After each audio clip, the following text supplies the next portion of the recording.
I like to bring up Mr. Stephen Spear. Now, Stephen, over the last 4 decades, has litigated real estate law, and different than eviction attorney, defends lawyers and all the other issues.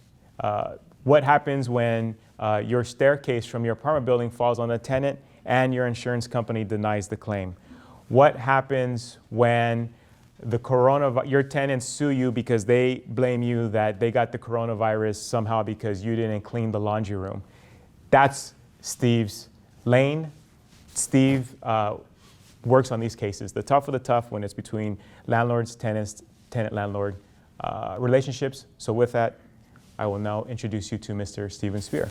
Ladies and gentlemen, my name is Stephen Spear. I'm a real estate and business attorney. I've been practicing law for 42 years in all over California, primarily in Southern California.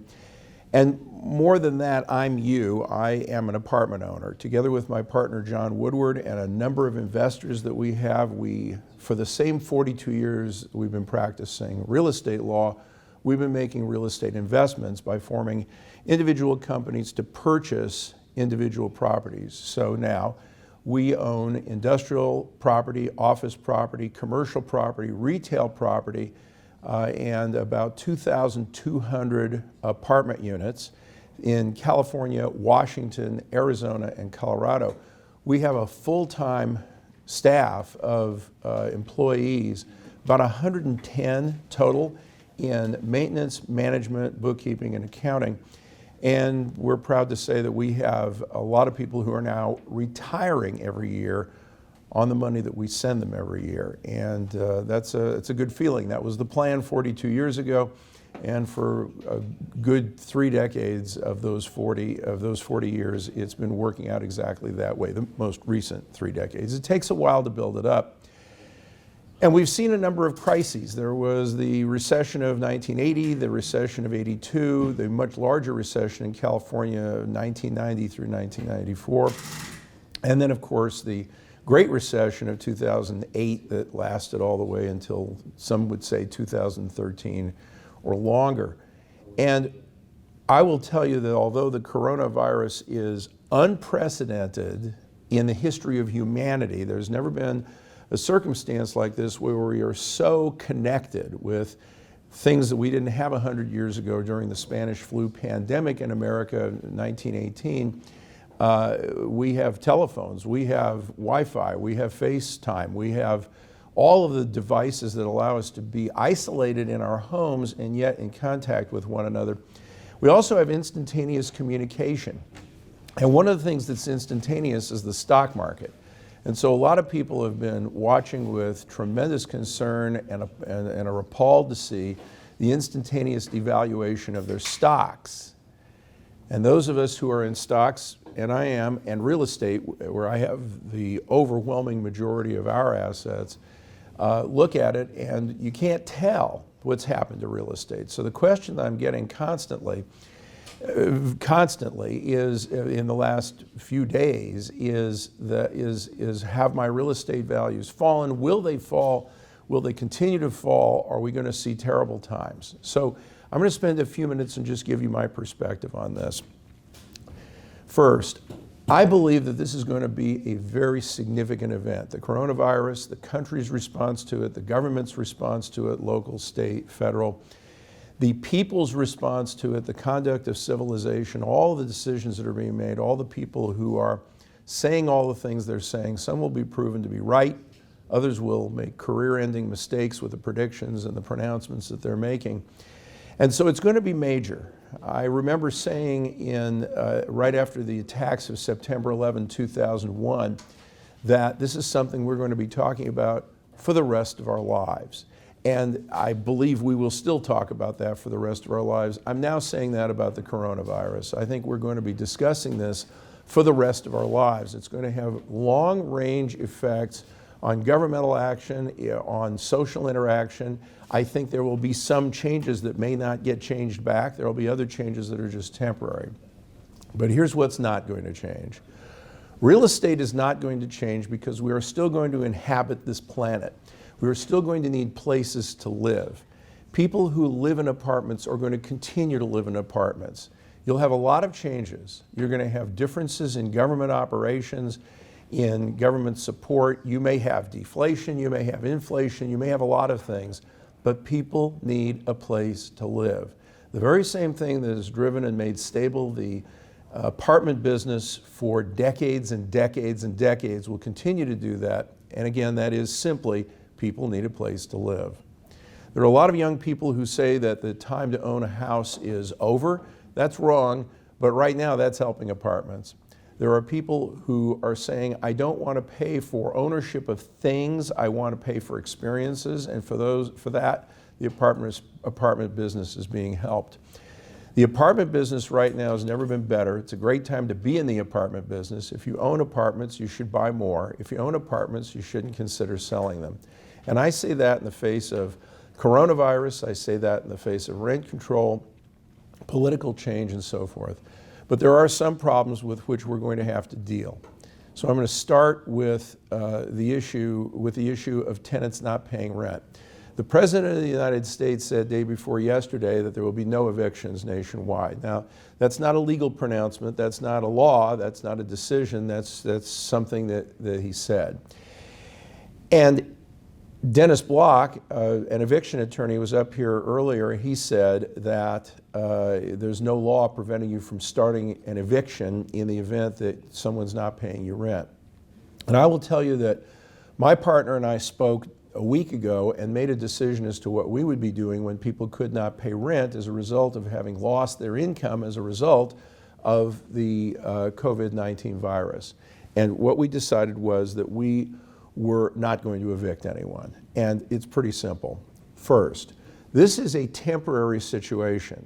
This is going to be with us for a couple of years, the coronavirus, for a couple of years in a variety of forms. And there are all sorts of sources that are better than me for figuring out what the waves are going to be, how big and how long, and what the illness tolls and the death tolls and the infectiousness quotient and all of those things are. But this is not going to solve itself quickly. We're not going to be on complete lockdown for very long if we end up on complete lockdown. Right now, the social distancing that's so pronounced that has us doing this as a webinar instead of in a hotel ballroom where Chris German usually does such a fine job of doing this. The difference that you're going to see is that when the crisis is over, there'll still be ripple effects, economic ripple effects for quite a while. The result in the short term is some tenants are not going to be able to pay rent. Now, there are some tenants who are delighted to hear what the president said because they're thinking, wow, this is cool. We don't have to pay rent anymore. It's free rent. Those people are wrong. They're also in this very, very small group, a very small percentage of people. The vast majority of tenants are going to understand that they're not going to get free rent. They're going to pay their rent. They're going to want to pay their rent. Even if they lose their job, they're probably going to pay their rent out of savings. And so the question is, what will a landlord be remembered for when this is over, when this piece of it is over, which will be weeks, it could be a couple of months, but it isn't going to be the full 2 years, and it sure isn't going to be permanent.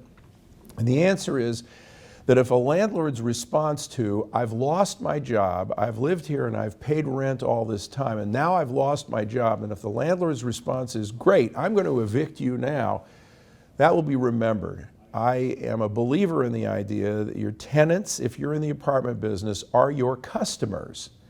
You are not their boss, you are not their parents, you are not their leadership, you are the person providing them with a service that is a habitable, clean, safe apartment in which to live. And if you treat your customers badly, they will remember it, and they won't have to remember it for years. I don't know that they're even going to have to remember it for months. They might just have to remember it for weeks, because when this is over and you try to evict them, they aren't going to feel very well about you or look upon you very well as having been a good citizen. And so what we've decided to do is to not evict people for non-payment of rent who come and represent to us that they have lost their ability to pay the rent. What I am suggesting be done is that when you get to April 1st, if the rent is paid, the rent is paid. If the rent is not paid, you need to have a conversation. I would not start with a 3-day notice. I'd start with a communication. Your resident managers, if they're capable of that, it's a good idea to have them do it. Those would be the people to do it. Those are the, if you will, the mayor of the town. The resident managers, I view them as the mayor of a very small town. And those people have the relationship. They know the tenants and their temperament and their personalities, and many times know their circumstances. So the first place is a conversation. And if you are managing your own units, then you'll have them that conversation yourself. And then when it's over, what you're going to affirm to the tenant is a couple of things. And these are my recommendations. The great thing about living in a free country is you get to decide what you want to do. But here's my suggestion. You're going to want to confirm to them and affirm to them that you're not going to evict them for non-payment of rent while they're unable to pay rent under these conditions.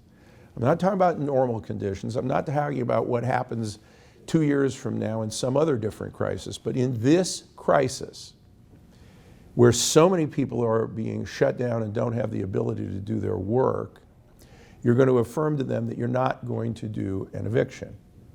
And once you do that, then you will say, however, the rent is owed.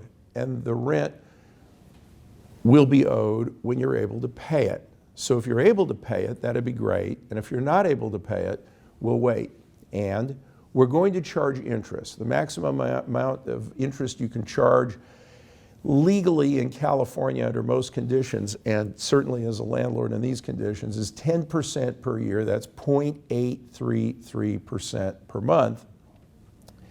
And you can say, we're going to charge interest. We're going to accrue interest. But when we get to the place where the crisis has lifted and you're able to work, if you pay promptly, if you can catch up on that back rent within whatever time period, a few days, weeks, even a couple of months, I'll waive the rent. But if you find yourself in a position where you need to pay over a longer period of time, then I will waive the interest. We'll waive the interest on the rent. If you can't do that quickly, if it's going to take you many months, then we want you to pay the 10% interest. This will take care of the disincentive to paying rent for the small number of people who are going to look at it and think, gee, this is great, I don't have to pay rent. You want to disabuse them of that, let them know that there's going to be rent due and they're going to have to pay the rent. And then I'll tell you, when you get to the end of that time period and things have lifted, if you see people who are dragging their feet, that's when you could consider an eviction. If you find someone acting in bad faith, you can do an eviction now. It's not my first choice. So those are my thoughts right now. You're going to hear tremendous opinions on all sorts of things. The situation is changing by the hour. And so I would encourage everyone to stay calm. Your real estate assets are worth what they're worth.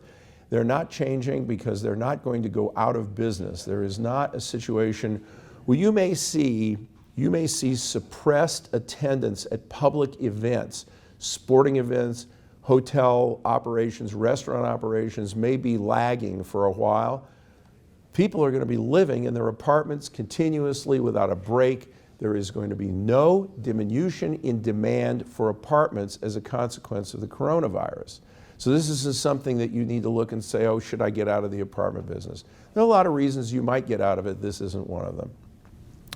I want to go to questions. I think that Chris, just before I got up here, raised a question of what happens if a tenant accuses me of causing coronavirus or permitting coronavirus to exist, or they're going to say that you didn't clean the place properly and so coronavirus has infected me.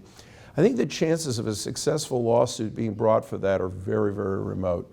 Public policy is not going to support that. This is a pandemic. This is worldwide. You, as a landlord, did not cause the coronavirus. There are a lot of other things that didn't cause the coronavirus. The coronavirus was caused by what it was caused by, and it wasn't you. So in terms of a lawsuit, I wouldn't be too worried about getting sued for creating a coronavirus. I expect that some lawyer somewhere whose IQ hovers right around room temperature, centigrade, is going to say, gee, I think I got a great lawsuit here. I don't think it's going to get traction. I don't think I would live in fear of that. On the screen, you can still text questions to us, and Chris German's office will process those questions and get answers for you going forward in the future. But I have a few of them that have been selected from today's list, and so I'm going to go through a couple of those for you. Can we utilize tenant security deposit to replace loss of rent payment? Yes.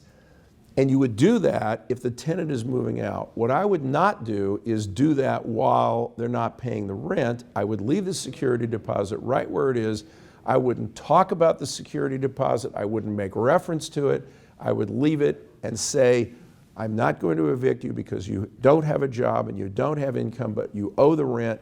It will earn interest at 10%. If you can pay promptly or pretty promptly when this is over, I'll waive the interest. And if you can't, then I'll want the interest, but I'm still not evicting you at this time. We're going to go with you on this and support you while you're waiting for your job to rematerialize. What if I started an eviction prior to the moratorium? Judges are going to be very reluctant right now to throw anybody out. Aside from what the president said, aside from what different people have said, judges are going to look at evictions for non-payment of rent when the tenant stands up and says, I don't have a job, I don't have anywhere to go, I always paid my rent.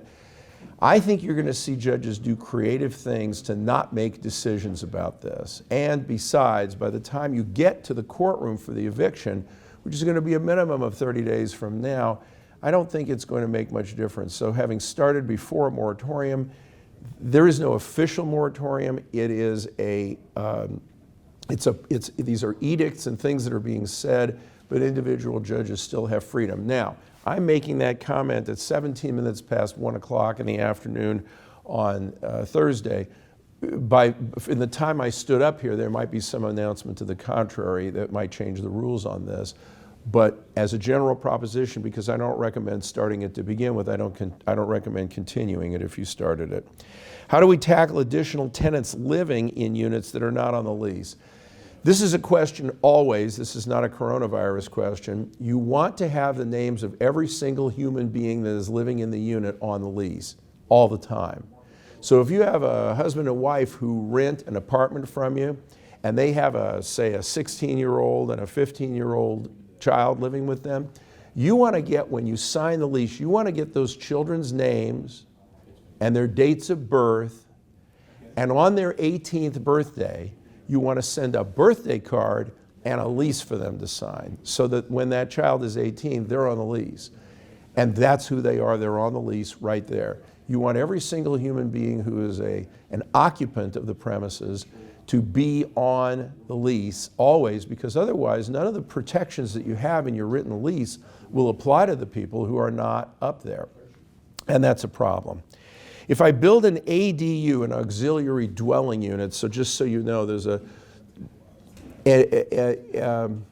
potential solution that has been enacted into law in California to solve the housing shortage is that they say that you can build an auxiliary dwelling unit, an ADU, on your property. There are all kinds of rules. It's like a grandma house, a mother-in-law house that you can do, that you can have to do this. And so when you build it, you can build it in the backyard. Some cases you can build it in the side yard, the front yard. There are some requirements, but they can't stop you on the basis of it's too much density or too much lot coverage. If you can have an attached ADU, there are some circumstances where you could actually turn a house, a single-family residence, into a triplex by building one in the backyard and one out of the garage. You could take the garage and convert it.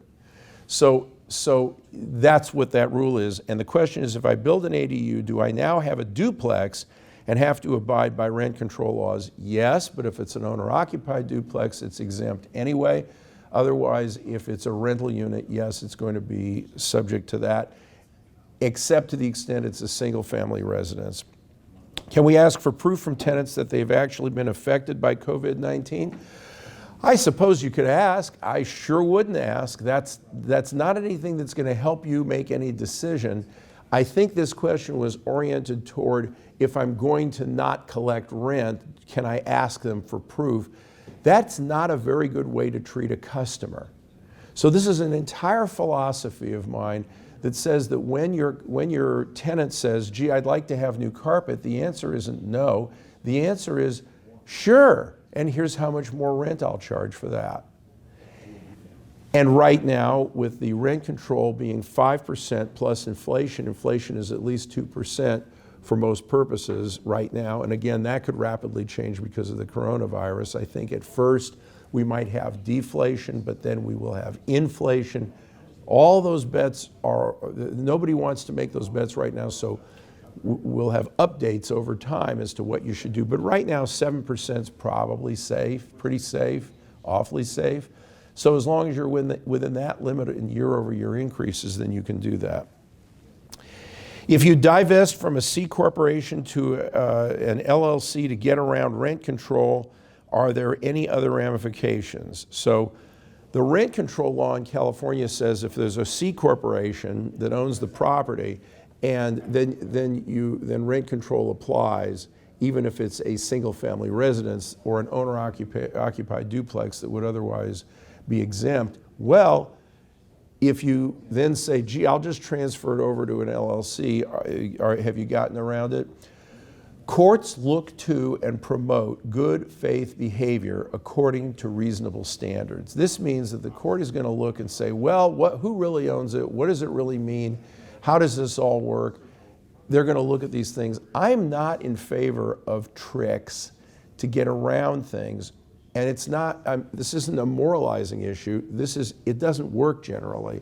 Because what you tend to do is get much more attention from aggressive plaintiffs' lawyers who would love to have a reason to sue you for a great deal of money. And if they can allege that you acted in bad faith, then they're going to take more advantage of it. So I don't think you want to be a test case. Somebody will. You don't want it to be you. My suggestion is, let's just figure out what the rules are and stay within them. So many people are trying to figure out how to get rid of their tenants because of the for-cause eviction, or how can I raise the rent more because somehow they think they're raising it more than 7% a year. And I don't think that's the right approach. I think the right approach is to figure out what's compliant, to do that, but to raise the rent every single year, without fail. If you raise the rent $5 a month, that's a rent raise in a time. I would much rather see you do that and run it from a perspective of properly being a landlord than to end up trying to figure out games to get around the rules. I have a Section 8 tenant that invited 2 others to live with him. He is now leaving with a 30-day notice. Can I kick the other 2 tenants out as well? Well, are they on the lease? Do you have a lease agreement? Have they been there for more than 12 months? Have you made them any promises? Did you ask them to sign an agreement? Did they refuse? Those are the first half dozen questions I'd ask. I'd have many more questions than that. It is complicated when you want to throw people out right now because of the rent control, is separate from the coronavirus. The law states tenants will have time to pay back the rent owed. If they don't, can we evict? Well, I don't know what law you're talking about. I'm unaware of any laws that have been passed as of this hour that really dictate or lay out a legislative schematic for what the rules of the road are going to be. I think they're going to be changing. I think it's going to change 10 times.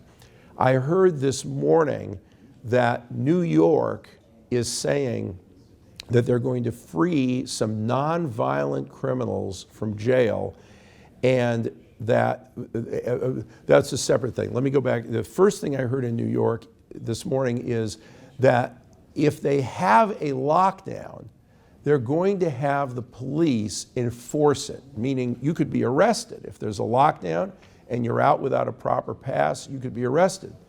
The same morning, this morning, I heard that the district attorney of Brooklyn said that they're going to let nonviolent criminals out of jail and put them back on the street, and that the next thing they're going to do is we're no longer going to prosecute nonviolent misdemeanors. Now think of this. This rule of we're going to enforce with police any lockdown, and this rule we're not going to prosecute criminals, what that means is that if you violate the rule and you go to a restaurant to eat, you could be arrested. On the other hand, if you break into the restaurant and steal a small amount of money from the cash register, that you won't be arrested or prosecuted for. Now, can you imagine? So we're going to have a lot of screwball people with screwball ideas that are going to change over time as order is restored and as common sense takes over and as more people hear things and respond to them. So I wouldn't look at this as any kind of a long-term issue. So if an insurance company blocks your claim, what are the first steps to take? So by blocks your claim, I assume the question means if you have a claim that you make to your insurance company and the insurance company says you're not covered, what do you do? Well, the first thing you do is get the policy and read it. Because there are some policies, we had one landlord already who is fearful that on April 1 the rent won't be paid, and what about my loss of rent insurance? I have a loss of rent policy. So we looked at the policy, and there's a specific exclusion in the policy that says we don't cover viruses. Your insurance does not apply for viruses. So the answer to that particular client with that particular question was you don't have coverage. Different policies issued different years by different people are going to have different responses. So the first issue, if you have a claim denied by your insurance company, is pull the policy, read it, figure out what's in it. If you need the help of an attorney, get the help of an attorney to read it. How is marijuana smoking treated in terms of eviction since it's a legal drug? Well, you wouldn't be evicting them for smoking marijuana, you would be evicting them for smoking. So if you have a smoke-free environment and nobody smokes anything, then it doesn't matter if they're smoking tobacco or marijuana or if they're grinding up their hand towels and smoking that. Smoke is smoke. So if you have a no smoking policy and they violate it, that would be the reason. And you wouldn't say smoking marijuana, you'd say smoking. So that's the issue. If a tenant is holding a surplus of firearms, can you ask them for their license? Well, the short answer is no. The slightly longer answer is, oh my goodness, no. There's a Second Amendment right to bear arms, and there's a lot of controversy about all kinds of things.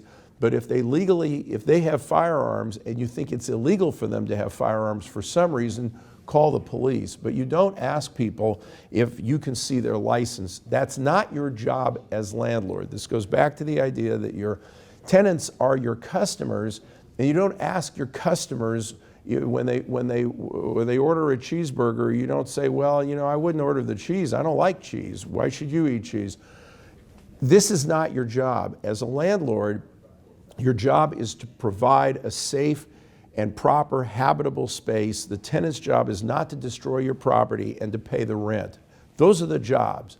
It's not your job to decide what they have or don't have in their unit unless it is a hazard. Now, you could argue, yes, well, guns are hazardous, used as instructed, they kill. All right, you can make all those arguments politically, but as a landlord, that's not your place. So no, the answer is you can't ask for proof of permits for firearms. How do you decide what maintenance issues you can charge to the tenants and what the landlord has to take care of? It's in your lease. If you have a properly drawn lease, it says all that in there. And if you don't have a properly drawn lease, you need a properly drawn lease. That's the actual answer to the question. It's a matter of negotiation when the tenant comes in. Now, what you have to do is provide a habitable space. So you can't say in the lease, the toilets don't work and that's your problem. You can't do that because a habitable space comes with toilets that flush and do it properly. So if you have problems in the space that make it uninhabitable, that you're going to have to take care of. But in terms of what the rules are, that's going to be in the lease. I only accept certain breeds of animals. Is that an issue? Not for pets. You can decide to have this pet, not that pet. You can regulate how much the dog weighs. You can say we're not going to allow any parakeets or snails or whatever you would say. But that's with pets. Now, this is not service animals. This is not emotional support animals. This is a situation where you have completely different rules, and when you have completely different rules that apply to service animals and emotional support animals, basically you can't ask anything. My suggestion still, at this point, until the law changes again, is that if someone says, this is my emotional support animal, this is my service animal, your answer as a landlord should be, great, come on in. You should not ask them what their disability is. You should not ask what service the animal performs. You should not ask for their papers. You should not say, where's their little orange jacket? You shouldn't say anything except, great, come on in. To do otherwise is to invite the opportunity to become a test case. And if you invite the opportunity to become a test case, you might get a new nickname. That nickname is defendant. And then you get to hire a lawyer to defend yourself. If you feel like you'd like to be a test case and you're just mad as hell and you're not going to take it anymore, then do something to protest this, and you will be a defendant in all probability, and then you might win. And that's great, and we could have all that conversation when you get sued. But here's my advice as a landlord: don't fight this. You're not the one who should fight this. Let the people in the legislature fight it. Let the lobbyists for the real estate industry fight it. Let the Apartment House Owners Association fight it. Let somebody else fight it, because then you'll pay your share. But if you fight it yourself, you'll pay 100% of your attorney's fees bill. And that's a great way to move a great deal of money from your bank account into mine, and I'm not sure if that's going to be worth it. So my suggestion is, don't fight those issues. How do we legally deny renting to a Section 8 tenant? You don't. Will security cameras hold up as a nuisance in court? I don't know what the question means, if a security camera will hold up as a nuisance in court. So it could be you're asking, this particular questioner is, and more questions are welcome, text them to the number on the screen that you're looking at. It could be that you're asking if the cameras capture behavior which is a nuisance, will that hold up in court? Yes, it's photographic evidence, and as long as you can lay the foundation for when the camera was operating and how reliable the camera's feed is, and that it hasn't been doctored, sure, that's evidence, it's photographic evidence, there's no reason why you wouldn't do that. And if maybe what you mean by will they hold up as nuisance in court, meaning could the tenant claim that the presence of a security camera is a nuisance? If that's what you meant, no, because it's in the common areas. They don't have a security camera in your bedroom. It's out in the common areas, so no, that's not going to be a nuisance. I am an agent myself and I own property. When I go to sell, is it smart to represent myself or pass the liability and hire another agent? If you are a realtor, a licensed realtor, and your license is hung with a licensed broker, and you want to represent yourself, you can. What I will tell you is that a lot of people do it to save money, and a lot of times it turns out well. But when it doesn't turn out well, here's the reason. When you are a professional and you represent someone else, you usually bring your A game, and you pay attention, and you follow the rules. And when you represent yourself, you think, oh, I don't need to do that. I don't need to think about that. And it turns out badly. I have time, I am told, for one more question. No, I don't. So let me instead just focus on one quick thing. If you own your property in your own name or in the name of your estate planning trust, I think it's a mistake. Generally, you're going to want to have them inside of a limited liability company, an LLC. And if you do that, it doesn't mean you don't need insurance. You do. The proper way to protect all the rest of your assets is to have your property owned by an LLC, to then have proper insurance on that, and then to have the LLC owned by your estate planning trust. So you need a proper estate plan. Without that, you have liability. You need a proper LLC. Without that, you have liability. You need proper insurance. Without that, you have potential liability. You want to have all three of those things in place. Ladies and gentlemen, thank you very much. If you have questions, we are always available to serve your legal needs. Steve@practicallawyer.com. Steve@practicallawyer.com. Thank you.